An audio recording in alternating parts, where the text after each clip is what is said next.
Okay, the TradeDevils Wicked Wave. Now, this is a relatively new indicator from us. It's quickly becoming one of my favorites, and as I walk you through how it works, I think you'll understand why. Now, at its foundation, what we started with, and essentially what we have here, is a heavily modified QQE. Now, the QQE, if you're not familiar with that, it's a derivative of the RSI. QQE is an acronym for Qualitative Quantitative Estimation. Just a terrible name. I much prefer the Wicked Wave. But that aside, this is a powerful indicator, and we've modified it such that we really have our own creation here. So let me walk you through what you're looking at here, and then how to take advantage of what it's telling you. So as we look at this, right? So obviously we've got several lines, and then the histogram underneath it. So the outside line here, the dark line here, right, as it's rising, this is the RSI, and then the blue dashed line is the moving average of the RSI. Now we've done some things with the color coding here that are unique. So the zero line here is a 20-period volume-weighted moving average. And by that I mean it's the color coding is reflective of whether the moving average is moving up or moving down. So I used to always have that on my chart, but now I can see the color coding reflected in the zero line. So it's just one more confirming variable. If I think I've got an uptrend going here, I want to see that the volume-weighted moving average is green. So that's built into it just for a visual reference. But as we start to move here, it's important to notice and take note of the relationship between the RSI and the moving average of the RSI. So here's just classic example here. So as we cross zero here and we start to rise, well, we have a chop zone here that's tied to, well, let's see if you won't be able to see them because of the way I have the labeling here. But we have a chop zone between -5 and +5. So you can see here. So if I highlight it here, so here's +5, -5. So within that range, we want to be cautious about entering the market because you're vulnerable to chop here, as you might see here, right? So this would be a good example here where we don't have any trend established. Now, once we get our first little look out here, then now we're below, but here's the kind of move that we're looking for. So as we now from below, we cross over, you note the RSI is above the average, right? Implying strength. Now here we cross zero. As the RSI is rising in value, the histogram is going along with it. So as the histogram is rising, we're now in these green bar colors. And of course, you note the green of the RSI. Same thing here. As we're rising, green of the RSI. Well, now, if the RSI starts to weaken and starts to fall the other direction, well, two things happen if I raise this up so that you can see it. One, the first lower bar where the RSI is now declining in height. The first bar, the first little hint that could be happening, I've got the RSI turning red, and then I get a single bar of dark green here to alert my eye to the fact that we are transitioning. Now, as the RSI continues to fall lower, now we go from bright green to dark green to white. But now here, note in this example, as the RSI starts to rally higher again, now we go back to dark green and we stay above the average. So this whole section here where the RSI is rising, the histogram is rising, and we are above the moving average, this is the trade we want, right? That's the trade we want right there. As we reach the top here, now note we have a second condition to where the histogram goes to dark green. And what we're trying to do is approximate an exhaustion, a threshold, much like an RSI would potentially reach a point of being overbought. So here, well, you'll note here, if I get this right on 20 or close enough. So as the histogram reaches 20, now we go into dark green, notifying the trader that potentially, right now it's just that, but just potentially the market could be reaching exhaustion here. Same thing on the downside. So as the market is heading down, once we, well, let's see, I have to go over to find a 20. So I don't have a 20. Hang on. Here, where's a 20? Here's a 20. Okay, so as the same thing over here. As the market is coming down and we're moving lower, and I get to 20 here, now we go to dark red, implying that potentially now we have the market approaching exhaustion, much like an RSI an oversold status. Now here's what's important. While we do get this is an important point. While we do get another push lower, note the relationship between the RSI and the average. So in this little section right here, I've got the RSI now above the average, implying trend exhaustion and the potential now for the market to start moving back the other direction. But the visual tell, I get multiple visual tells here. One, I've got the exhaustion of reaching the threshold of 20, implying that potentially the market's hitting exhaustion. Now, as the market moves higher, the RSI turns to green, and then note that we go to white in the color coding because in this case the histogram is rising. Well, I do get this last little push down right before the market turns, where we go again back to dark red because we're below 20. Right here's 20. We're below 20. But then as the market starts to push higher here, now we get our trend change. So as the market is now rallying here, you see the rally reflected here. The entire time the RSI stays above the average of it. Now, a couple of things are communicated here as alerts. I wouldn't call these signals, although you could trade them as such, but I'd rather call them alerts. So when the market crosses the zero line here, it's firing off this little triangle and gives me an X, telling me potentially, I've got a trend change. So, and you'll note here as I cross again, now here's the second X. Now we cross again, X. So I wouldn't suggest that you be taking these per se as trades, although it's up to the individual how you want to use this. You might want to do that. So here, I mean, if you took here because we're crossing down below and you rode that up, again, that's up to the individual user's discretion as to whether or not you want to use these for entries.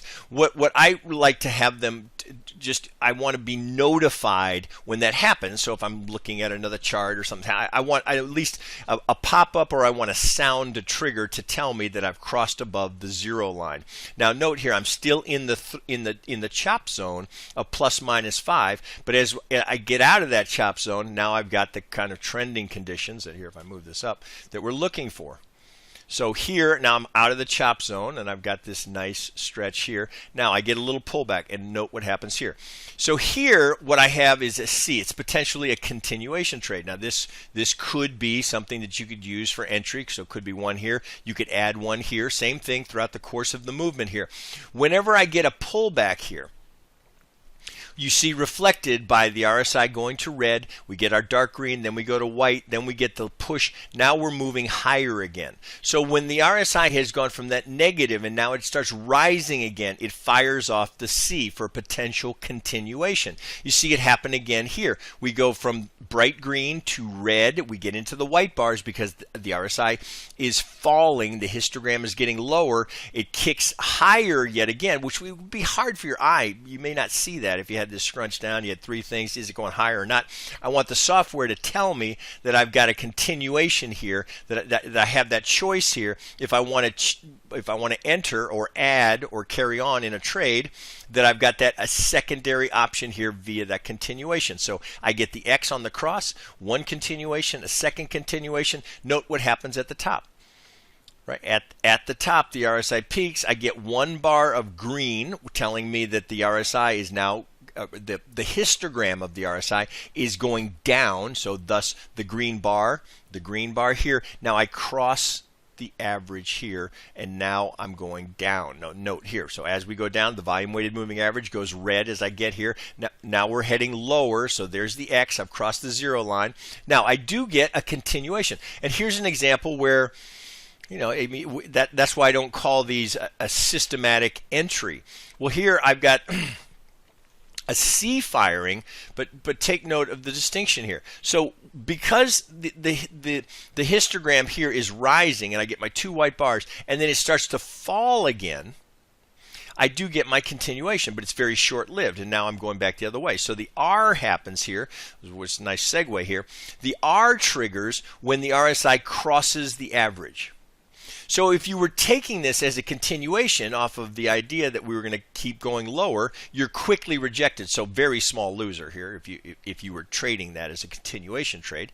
And of course, right, when you're here, you don't know what's coming. That looks like, oh, okay, time, what looks like a sell. Quickly reversed, right? So relatively, emphasis, relatively small loser, right? A loser nonetheless. Now we go on the other side. Now here's the X. Now we're getting towards the end of the day. Here's a better example. So here's the market moving lower. Now I'm going into red. I get my little continuation here. Let's move this up as I move up here. So here's my little white.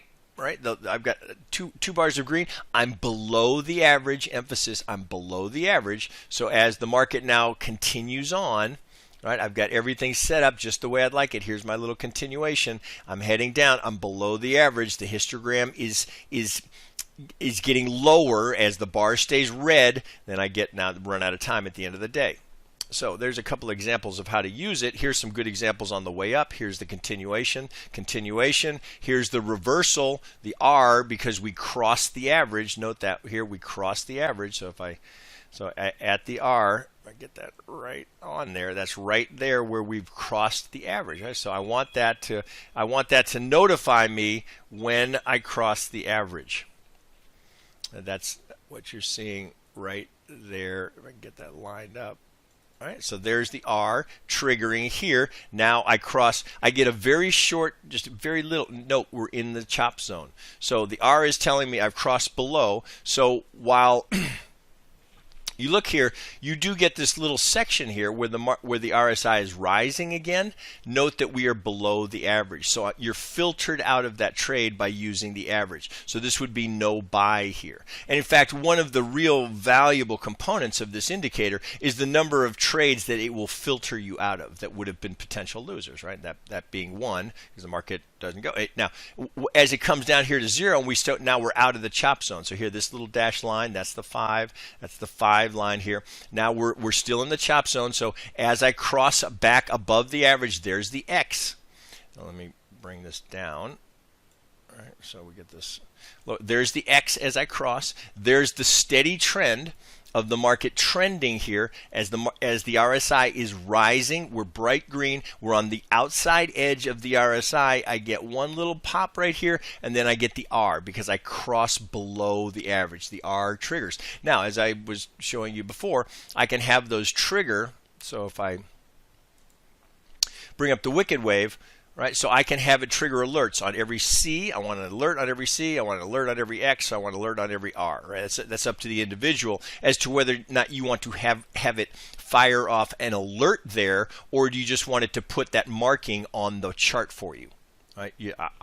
Well, the one that I think is the most valuable is the C for the continuation, but you can have all of those. It's just, again, that's user's choice as to whether or not you'd like to have notification of whenever that's changing. So just crossing the X, hey, heads up, potentially a trend change. Here's a couple of continuations. So here's a continuation trade because the RSI is below the average. So you see that reflected here. So this move here is reflected because the RSI is below the average, but here's the R firing here because the RSI is crossing above the average.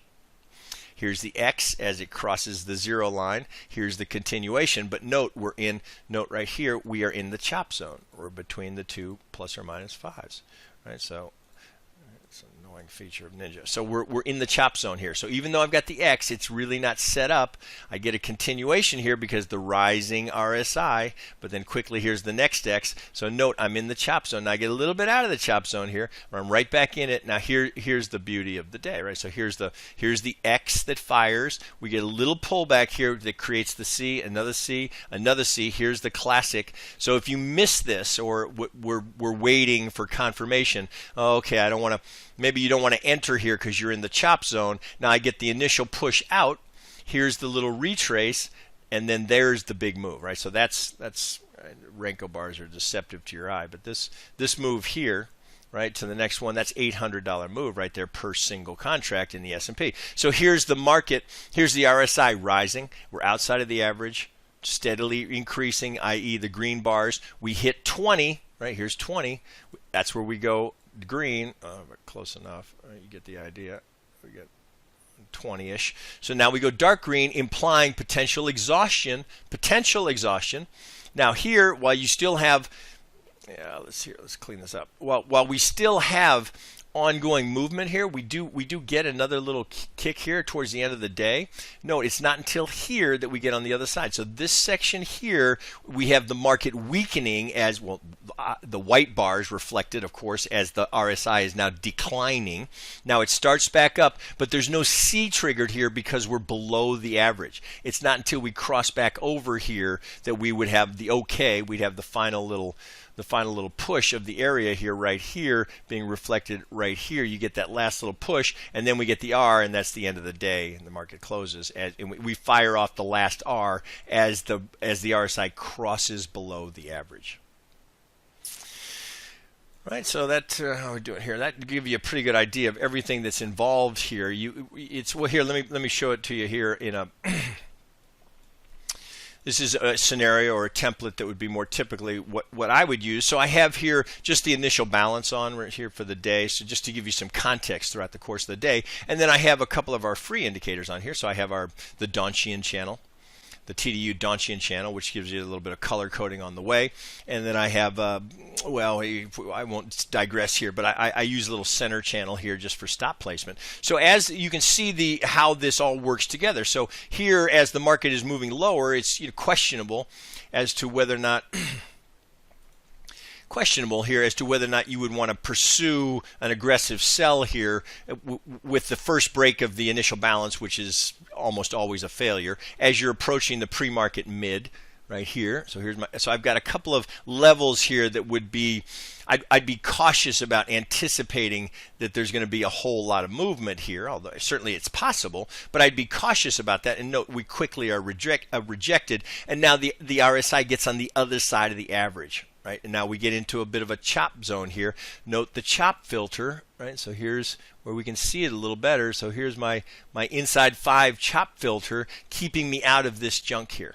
It's not until we cross above the chop filter where you can really see it very clearly. Here's the same idea here. So here's the X crossing 0. Here's the strength of trend. As we move up, we get above 20, so we get the dark bars. Here's the potential reversal. Now here, here, get this off. Now here, in this section here, the market is moving higher, right? So the market is moving higher, but we have a lot. Well, this is approaching the market's open. Note that we're below the moving average, right? So market's not as strong. It's not until this section here that we head back up again. Then it sets up the initial sell into the open of the market as the RSI is below the average. Here's the X firing as we cross. Then here we stay below. Now note the RSI goes above, below, and then the last kick of the day, it's all above.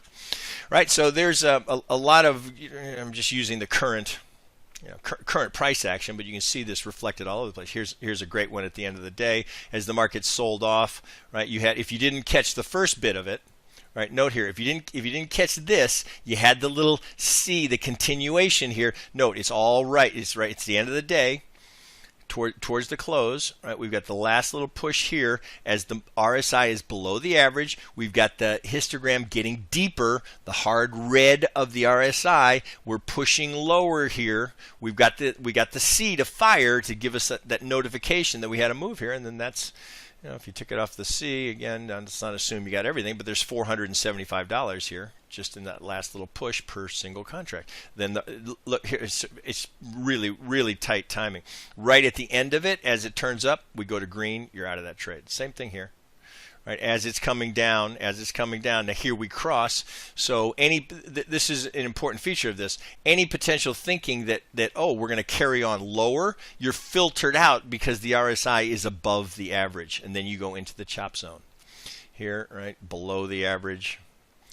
Here's good. Well, you're filtered out here, but you're getting all of the end of it until the very end. Now here in this little section here, where we are above the average. You're filtered out of that, but look how quickly you get the trend change. So this is, you could think of this almost like divergence here. It's a heads up that we're running out of steam on this move. One, I've got the dark red, as in I'm past 20.